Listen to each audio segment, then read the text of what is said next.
Hi guys! Another day, another vlog. Nandito na naman po si Marga. Magluluto na naman po tayo. Ang tawag po sa lutong gagawin ko is chicken with pork and beans. Sasamahan po natin yan ng luncheon meat. At ito na nga po ang aking biniling manok. Kahit anong part, pwede naman po yan. Lalagyan din po natin ng liver spread. Pampasarap po yan. Binuksan ko na nga po pala ang liver spread at pati itong pork and beans guys. Gumamit pa po ako ng kutsilyo kasi medyo matigas po at hindi ko po may angat. Binuksan ko na rin po ang luncheon meat. Gumamit po ako ng can opener kasi lalo na po pag luncheon meat napakahirap pong buksan yan. Ayan. Ang hirap pong ipalabasin ng luncheon meat so kailangan ko pang hipan.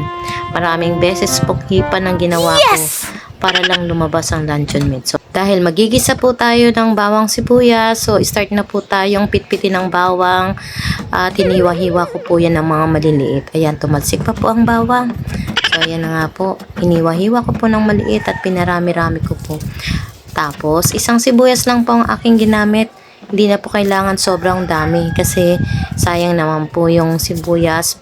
Pwede naman po natin gamitin yan mamaya kung magluluto pa rin po ako para sa aming hapunan. So yan guys, pinaliit ko lang po yung hiwa ng sibuyas. Na-curious lang po ako sa lasa ng aking gagawing luto na nakita ko lang po ito sa FB at titingnan ko lang po kung ano ang lasa. So, hinati ko rin po pala ang isang maling. So yung kalahati, itatabi ko naman po ang kalahati para mamayang gabi sa kanilang hapunan. Guys, sinati-hati ko na po ng 4 na slice ang maling at gagawin ko po yung cube. Yung mura lang po ang binili ko guys, Shanghai na luncheon meat. Medyo mura-mura po yan sa original na maling. Pinakarami-rami ko ang cut para hindi po kami magunahan sa sahog. Lalo na po pagdating sa luncheon meat. Gustong-gusto po yan ng mga bata. All-time favorite nga po pala yan ng aking mga anak sa isang linggo. Mas madalas po kami na yan po ang ulam namin. Gasin ko na nga po pala ang manok na aking binili sa halagang 150. Meron po pala akong nakatagong pork and beans na bigay pa po sa akin sa ayuda. Chinek ko po, expired na po pala, 2020-23 pa.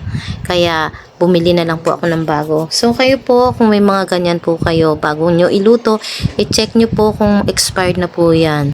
Nagsimula na nga po pala akong magisa ng bawang sibuyas at ilalagay na po natin yung manok pag alam na po natin medyo mapula na. Nung medyo mapula na po ang bawang sibuyas, inilagay ko na nga po pala ang manok. Isa-isa ko nga po palang nilagay ang manok. Antayin po natin na mamula-mula ng kaunti habang ating hinahalo kasi lalagyan po natin yan ng konting sabaw. Lagyan na po natin ng sabaw at hayaang kumulo ang manok hanggang sa maluto.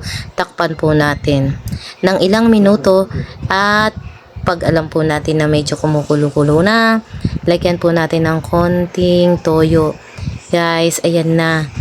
Nandito na po tayo sa main event ng ating luto. Lagyan po natin ng paminta, ng laurel, yan, para medyo bumango-bango, parang adobo lang ang dating. Pero, syempre, may twist po yan. Common na po sa atin ang adobong manok. So, nilagyan ko na naman po ng ibang twist itong aking luto. Lagyan po natin ng coke. Kaunting-kaunti lang para may kakaibang lasa ang ating gagawing luto. Nilagyan ko nga rin po pala ng liver spread. So, dito po, nilagay ko na po yung liver spread. Nasa sa inyo po kung 1 or 2 kutsara pong ilalagay nyo. So, ako po, 2 kutsara lang. Enough na po yan. At, yan nga po. Hindi ko po inubos yung coke na nasa bote. Dito na po natin ilagay ang pork and beans. Ihalo-halo po natin ang pork and beans sa manok na ating pinapakuluan. At lagyan ko rin po ng betchin. Lagyan nyo rin po guys ng konting asin. At ito na nga po ang aking huling-huling ilalagay dahil luto naman po na ang ating manok. Lagay na po natin ang luncheon meat. Pakuluan po natin ng maluto na po ang luncheon meat. O ayan, luto na ang aming pananghalian at tatawagin ko na po ang mga bata. Ako ang unang-unang titikim. So ayan guys, hanggang dito na lang. Until next video.